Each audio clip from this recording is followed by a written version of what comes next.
Why are we using a key to something that has no lock? I heard this today and it was very powerful. It's pretty much saying how we will cause resistance in places where there isn't. And what does that mean? Well, within my perspective, we place limitations on ourselves, perhaps out of fear, conditioning, or imposter syndrome. And we tend to pretty much fight the current. And all you have to do is allow, let go, and flow.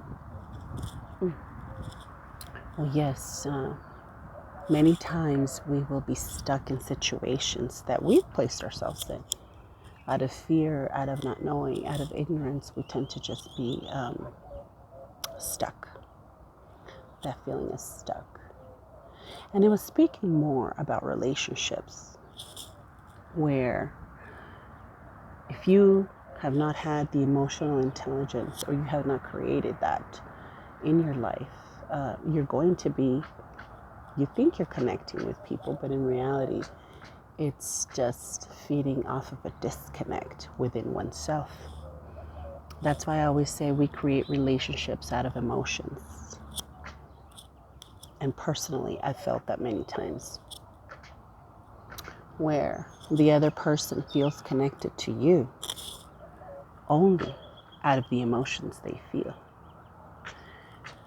And as the years have gone by, I've come to know that it's just a value system that we currently place in ourselves in relationships. Like, you gotta earn everything, right? Yes, you do some of the things, you gotta put the work in. But what happens when that emotion is no longer there to feed you,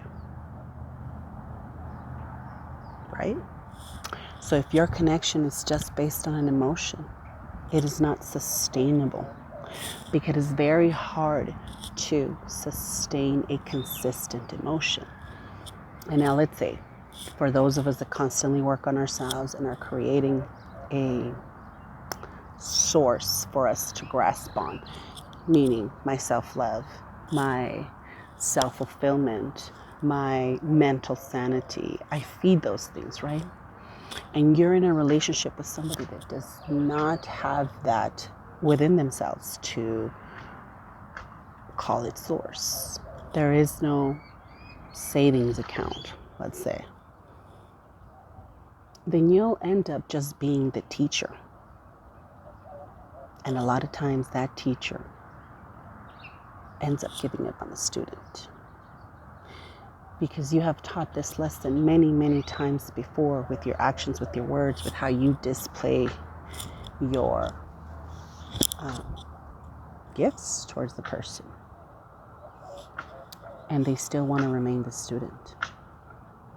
The student should always surpass the teacher. And instead, we are causing that disconnect by placing a lock. And you're trying to get that key, and it's like you're repeating these actions over and over again. But you just haven't learned the lesson. I've already made a video about that, but anyways, I thought it was very insightful. When there is that disconnect, and you're still insisting on unlocking something in someone or a situation or a job, and it's already let you know that it's just not there. It isn't there. So stop trying to place your key of hope, your key of emotions, your key of validate me, whatever the key for you is or symbolizes, into a lock that doesn't exist, that is just not there for you.